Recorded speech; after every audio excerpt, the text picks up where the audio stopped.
I'm elected right now. But I like Marco's comments about our candidates. And my one message to you guys is do better than expected. That's what we're asking of you this year. Even if you don't win, that would be the best better than expected, quote unquote. Just do better than expected, because we have a lot of other potential candidates, and that will motivate them, and that will keep the momentum going for the Libertarian Party. So that's always our criteria, in my view, and that's what I was trying to do last year when I decided to run for office. Of course, I thought I would probably win, even though that's something I would not really say to the public, because of that managing expectations. We want to do better than expected. So, as Sean was saying, who was on my team, by the way, last year, you do need a manager, you do need a team, you definitely need to prepare a serious campaign as possible, given whatever resources and circumstances you're in. And we did that last year. And then we got a very pleasant surprise. I had a strategy of waiting until the last possible day to file and qualify my campaign, because I had an incumbent who had been there 10 years, and he had not had an opponent before.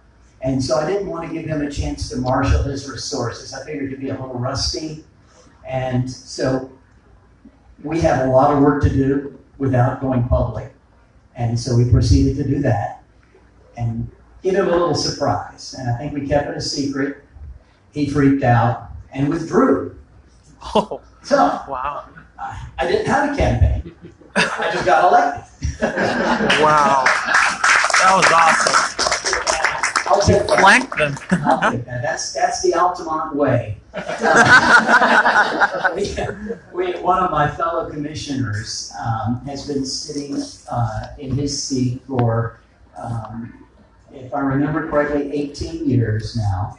And he, from the very first race that he ran till the one that theoretically he would be running right now, but he has never drawn an opponent. So he's been sitting there almost 20 years and has never had a single voter ever vote for him. So that's the way it goes in some cities. Now, Altamonte is unusual. So I was asked to give you a brief description of my year in office, because it has been 1 year now. And Altamonte really is unusual, not only because we often have city commission races with no opponent, but we have city commission meetings with no citizens, and I've been to Sean's Winter Springs commission meetings, been to almost all the city commissions and councils in the region at least once, sometimes several times. I've never been to one that didn't have citizens there who wanted to comment about something or complain. We had our very first ever citizen address the commission just 2 weeks ago. That's after a year, not one, not anybody comes up. We don't even have much of a discussion on the commission, but we're a well-managed city and have a great city staff, and it's a city, one of the only cities in the nation and in Florida that has zero debt. And I mean, when I say zero debt, I mean not even to build a bridge or a park. We don't borrow money for anything. And by the way, we just razzed our second largest park and are rebuilding it. But we saved the money for the last 10 years before we signed the contracts and said, go rebuild that park for us. And so that's the way we do business there. That's part of the Altamonte way. We save the money and then do the project. We don't issue bonds. We also have one of the lowest tax rates in the county. And a combination of that good management and good fiscal responsibility has made the citizens very happy. So it's really an honor to serve there because it's not difficult. I got sworn in a year ago in November, and the first vote I took when I sat down in my seat, literally the very first vote was to allow medical marijuana dispensaries in the city. So I got a nice start. And I've been working with other cities, giving in public hearings in other cities. I have been commenting to the commissions and councils around the region to allow medical marijuana dispensaries. So it's a special honor to be able to vote for it in my own city. And of course that passed. Like everything else, we do everything unanimously, just about everything. It's unanimous. The final thing that I'll share with you, and this is not a done deal yet, but the city just a few months ago issued a request for proposals. We got a favorable one, and we're negotiating with it right now to hopefully before the end of this year, I'll be able to tell you the end of the story, but we are selling City Hall. Look, we're selling it off to the highest bidder, and the city will become a renter. We're going to rent our city facilities, the city library, the city staff offices, the council chambers, everything will just be a renter in a commercial enterprise. So it's that kind of city. It really makes it easy to be a Libertarian commissioner there. And so those are the good parts anyway. There are some other issues, but I won't go into all of those now. There have been very few challenges really to serving as a Libertarian in that city commission.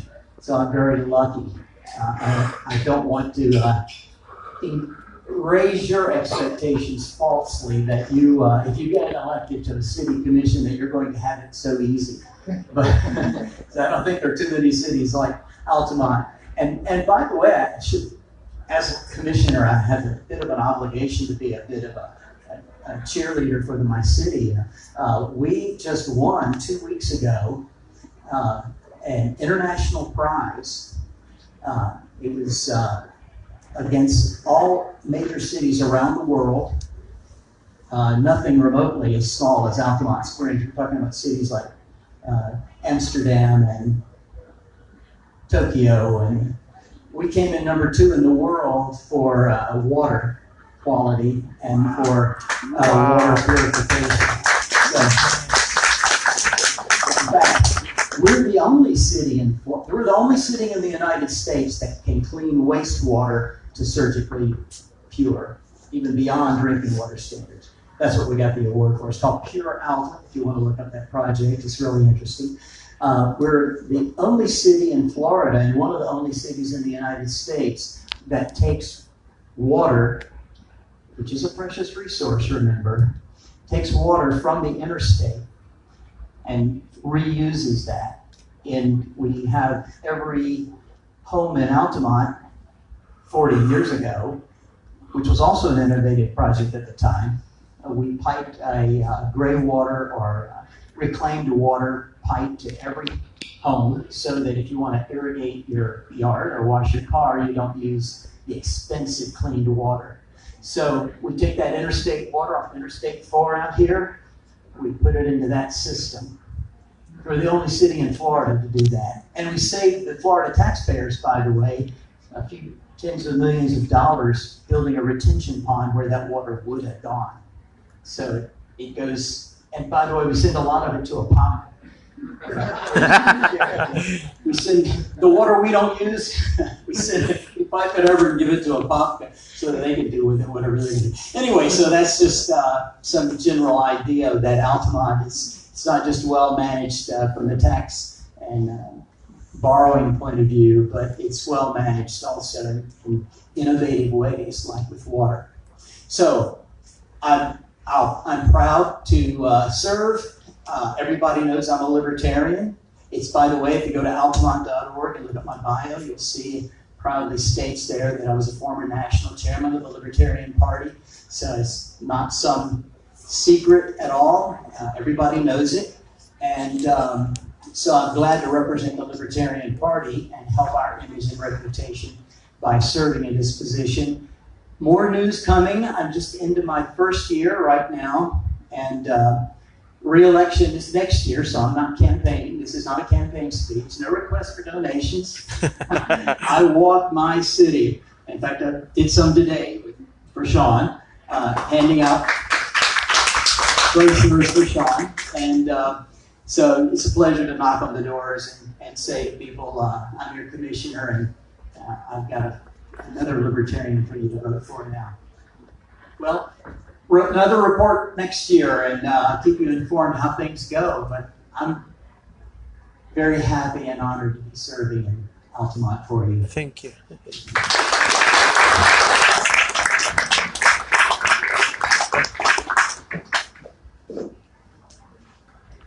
So before we finish, I'd like to say I'm very thankful for all of you joining us tonight for this fantastic evening with Mr. Alex Merced and Mr. Tom Woods. And I'd like to end by inviting you all to a very, very exciting opportunity to join Libertarians for the annual convention, which will be held in Tampa on May 4th and May 5th.